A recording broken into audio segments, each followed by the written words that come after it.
Halo semuanya, selamat datang kembali di podcast Himapol Visip Unhas. Bersama saya lagi di sini Tarisa.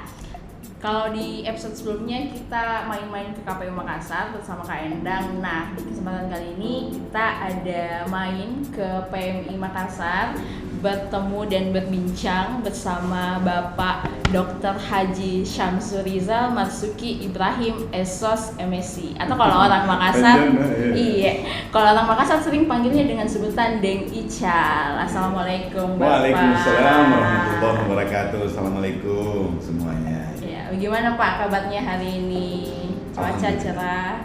Alhamdulillah. Alhamdulillah. Masih semangat dan sehat. Terima kasih sudah memperbolehkan kami dari Himapol Visip Unhas buat main bareng ke PMI Makassar dan ngobrol. Kehormatan buat saya ini. Sudah ini saya kasih masuk di grup keluarga kalau habis ketemu Deng Ical. Sebelumnya Pak, kan ini kita lagi main di PMI Makassar, boleh diceritain dong ke teman-teman sebagai ketua PMI kesibukannya akhir-akhir ini ada apa aja, terus tanggung jawab sebagai ketua PMI Makassar itu ada apa aja sih? Iya. Yang pertama, terima kasih banyak, salam kemanusiaan. Kan hari ini kami punya kesempatan untuk ngobrol dengan Ica dari Himapol Visip Unhas, keren. Karena punya kesempatan ini untuk menyampaikan sesuatu apa yang menjadi tugas di PMI, sekaligus juga apa yang mesti kita lakukan supaya kita hidup nyaman. Kenapa hidup nyaman? Karena pada hakikatnya semua orang punya tanggung jawab. Dan kadang-kadang orang lupa kalau di balik tugas dan tanggung jawab itu ada tugas dan tanggung jawab haknya orang lain dalam diri kita. Nah, kita di PMI itu berdasarkan Undang-Undang Nomor 1 Tahun 2018 itu punya tiga tugas. Satunya itu supporting manajemen kebencanaan, kemudian manajemen transfusi darah, yang ketiga adalah diseminasi nilai-nilai kemanusiaan. Kalau manajemen transfusi darah jelas semuanya memang kita organisasi yang alhamdulillah punya tugas yang paling utama, menyiapkan stok darah. Kemudian untuk manajemen penanggulangan bencana, kita menyiapkan kader-kader relawan-relawan penanggulangan bencana. Dan yang ketiga itu diseminasi nilai-nilai kemanusiaan untuk membangun solidaritas dan kepedulian supaya semua orang bisa menjalankan profesinya dengan baik. Tetapi untuk menjalankan profesinya dengan baik, mereka juga mesti memberi ruang kepedulian dan partisipasi untuk hal-hal yang tidak berkaitan teknis dengan tugas dan tanggung jawabnya.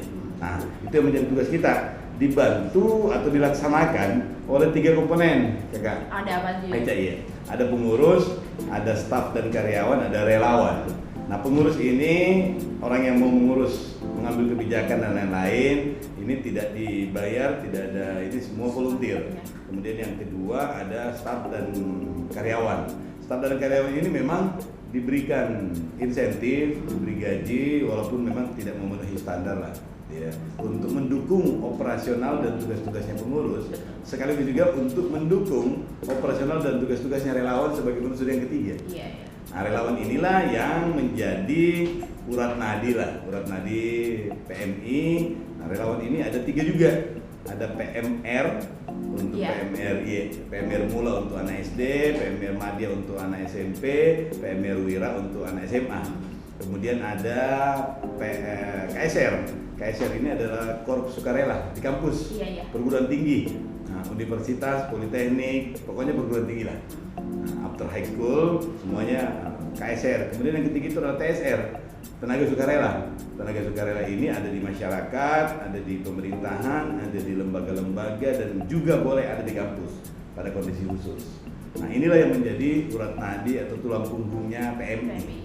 Alhamdulillah, dan tanggung jawab PMI Makassar itu karena PMI Makassar itu diserahi tugas untuk menjadi koordinator regional 5 Indonesia Timur untuk transfusi darah. Jadi tugasnya kita itu menjaga mutu darah itu supaya layak transfusi di Indonesia Timur. Kemudian kita satu-satunya UTD yang memiliki standar BPOM. CPOB namanya, cara pembuatan obat yang baik dari BPOM untuk Indonesia Timur, makanya kita jadi pembina. Ya, jadi ada 344 UTD yang mesti kita pantau terus bagaimana pergerakan pelaksanaan tugasnya. Iya. Jadi kalau misalnya mau donor darah bisa langsung datang ke sini juga dan atau ke Iya. pusat-pusat yang ada di yang Bapak sebutkan tadi itu Jadi ya. kita ada 3, ada Iya. di sini, ada di Mall Nipa, Sama ada di Mall Nah. Ratu Indah. Oh iya. Itu stay, Ah, itu sudah gerai. iya. Nah, loket Mila. Jadi sambil jalan-jalan ke mall bisa donat darah Cocok juga. kayaknya. Cocok sekali, tahu. Wah. Tapi ada juga kita punya mobil unit. Apa Jadi itu, kita Pak? punya armada, mobil, ada bus Keliling. 2, sama ada mobil 3/4 yang keliling untuk melayani keinginan atau yang mau berbakti bagi nusa dan bangsa dan Salam kemanusiaan. betul Iya. sekali. Iya. Ya, selain sebagai ketua PMI, ini Denny Chal mungkin anak-anak FISIP sudah tahu kalau misalnya di YouTube itu Pak ada, kalau misalnya dicari Mats FISIP Unhas, langsung muncul itu ada video yang isinya kolase kakak-kakak senior. Iya. Terutamanya ada juga tahu fotonya Denny Chal bersama rekan-rekan kakak-kakak senior Oh, yang ada sudah tuh. sukses-sukses. Iya, jadi ada kayak Mats Unhas bersama Bersatu Berjaya, itu ada fotonya Denny Chal. Nah, iya. Anak Sospol tahun 91 Pak. 91 ya? Iya, kalau saya tidak salah. Gue lagi lahir. Belum buka lahir Pak. Aduh. Ibu bapak juga belum ketemu, tapi Denny Chal sudah masuk di Sospol, sudah jadi senior. Nah, soal Sospol Pak, kita Iya. pindah dari PMI ke Sospol. Bapak ini kira-kira pas di Sospol dulu Iya. sering nongkrong di mana gitu, jadi mahasiswa yang kayak gimana gitu. Boleh Pak diceritain ke anak-anak FISIP yang lain supaya tahu seniornya kayak gimana dulu pas di FISIP. Teman-teman anak biru merah, biru Biru kuning. kuning. Iya, kalau kosmik biru merah. Oh. Ini biru kuning, anak biru kuning. Saya di Sospol tempat mangkalku itu selain di Senat sama di himpunan ya. Iya, Saya tahu. tempat favoritku memang di parkiran. Oh. Di terminal. Iya, jadi 2 di tempat, kalau dari terminal di Baruga, kalau dari Baruga di kantin itu dia. Iya. Dan saya memang termasuk orang yang sangat Aktif ya. sangat merasa sangat berhutang ya sama kampus karena memang lebih banyak hidup di kampus. Nginap juga banyak di kampus, tinggal juga di dekat-dekat kampus, ngekos juga di situ, kadang-kadang juga numpang di Ramsis, tetapi memang lebih banyak hidup di kampus. Sampai semester 3, 4, setelah itu karena kerja di luar jadi banyak, tetapi sering sampai habis, sampai mau wisuda juga masih ada pondokan. Kita ada tempat kos di dekat-dekat kampus. Kakak senior dari jurusan sebelah, kakak tingkat jurusan Iya. sebelah gitu. Jadi soal komunikasi nih Pak, Iya. kan Bapak ini alumni FISIP Iya. jurusan ilmu komunikasi. Iya. Saya ini anak politik. Iya. Jadi kalau saya diketemuin itu ada namanya komunikasi politik. Iya deh. Iya, sama. Mata kuliah favorit saya itu Pak, komunikasi politik. Asik. Emang asik gitu komunikasi. Iya, nah kita bakal bahas seputar komunikasi politik. Menurut Bapak nih, komunikasi politik itu sebenarnya apa dan seberapa penting aspek ini kemudian buat seorang tokoh masyarakat Iya. atau politisi gitu? Ya. Bapak gimana? Ini yang paling penting. Iya, tahu. Nah, politik ini terutama mesti paham lebih dekat. Betul. Kenapa? Karena objek material dan objek formal memang yang mesti dipahami bahwa objek material itu sama, ilmu komunikasi dengan ilmu politik itu sama-sama pelajari manusia. Iya. Cuma objek formalnya sedikit berbeda. Betul. Karena objek formalnya politik itu ya tentu bernuansa politik. Kalau objek formalnya komunikasi itu sebenarnya konten pesannya. Iya. Iya, jadi agak lebih luas sedikit komunikasi di situ, tetapi clue-nya, benang merahnya komunikasi politik itu hampir sama supaya efektif apa yang di kepalaku bisa nyampe di kepalanya orang. Betul. Iya, sampai dari politisinya itu sampai ke masyarakat, dari komunikatornya sampai ke komunikannya, supaya apa yang ada di pikiran, nah itu bisa dirasakan, bisa diserap dan mudah-mudahan bisa merubah sikap dan perilakunya. Paling tidak bisa merubah knowledge-nya lah, pengetahuannya orang. Nah, komunikasi politik itu adalah seni untuk memastikan apa yang kita ingin sampaikan itu sampai di benaknya orang. Syukur-syukur kita follow up sehingga bisa merubah sikapnya. Betul. Alhamdulillah kalau tingkah lakunya orang bisa berubah gara-gara apa yang kita sampaikan. Iya. Baru ini efektif komunikasi politiknya. Cakep sekali. Jadi karena Bapak ini komunikasi, saya politik, jadi kita cari benang merahnya di mana yang ada di kompor komunikasi politik. Saya kira kita cari ke baju merah aja. Hai, merah.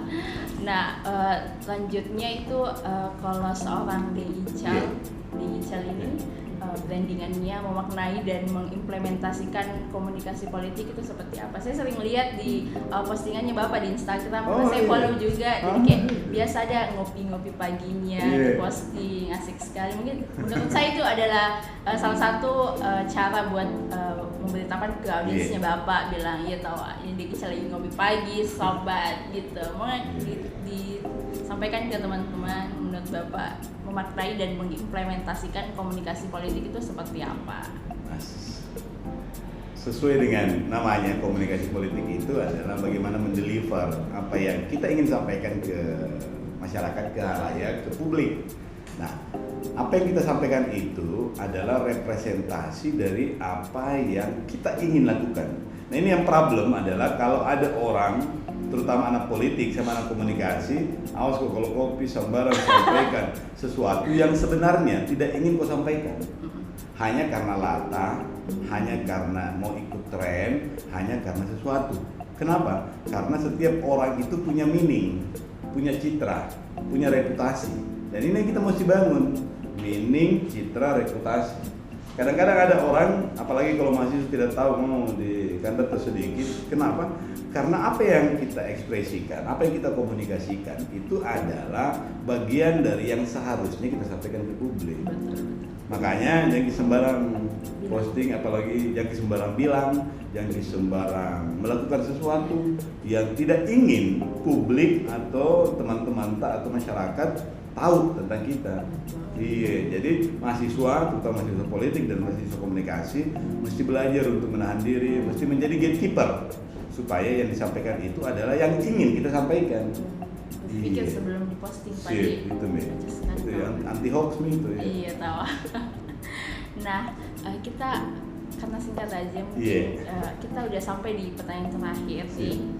Menurut ada pesan-pesan mungkin untuk teman-teman yang sedang menonton, anak komunikasi, anak politik, anak FISIP semuanya yang nonton ini, terutama anak politik ini.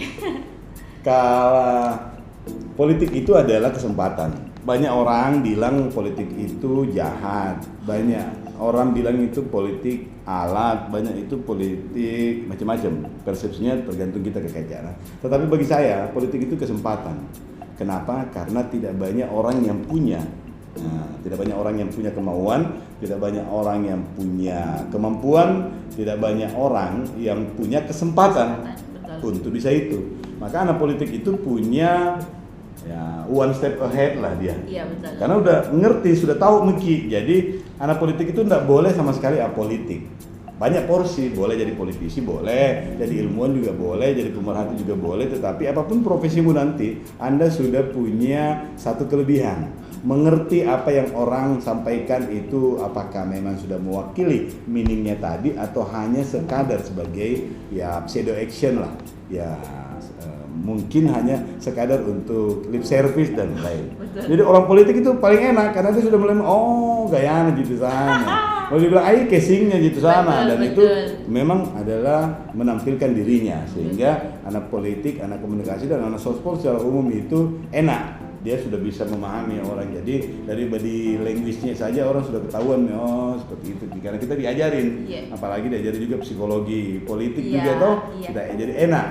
Oleh karena itu, karena kesempatan, maka anak politik itu mesti selalu berada di depan. Zaman now ini tidak ada lagi orang yang dikasih-kasih. Ini karena Anda puang, Anda karai, Anda orang kaya, Anda orang ini, kita duluan dapat kesempatan. Tidak. Sekarang itu mesti direbut, mesti di-manage, dan mesti diatur sedemikian rupa sehingga kesempatan itu adalah untuk kita dan kita bisa maksimalkan. Makanya belajar ke politik.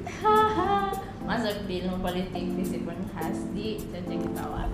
Ya, itulah tadi bincang kita bersama Bapak Kakak Modi. Kakak Syamsul Rizal atau Deng Ical. Sekali lagi terima kasih Bapak sudah diluangkan waktunya buat berbagi obrolan bersama saya dan teman-teman saya di belakang kamera ini. Terima kasih juga untuk teman-teman yang sudah menonton. Kalau di Himapol Pak itu ada logo apa?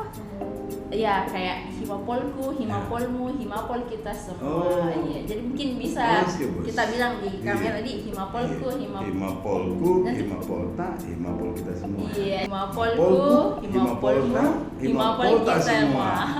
Bersama bersatu berjaya.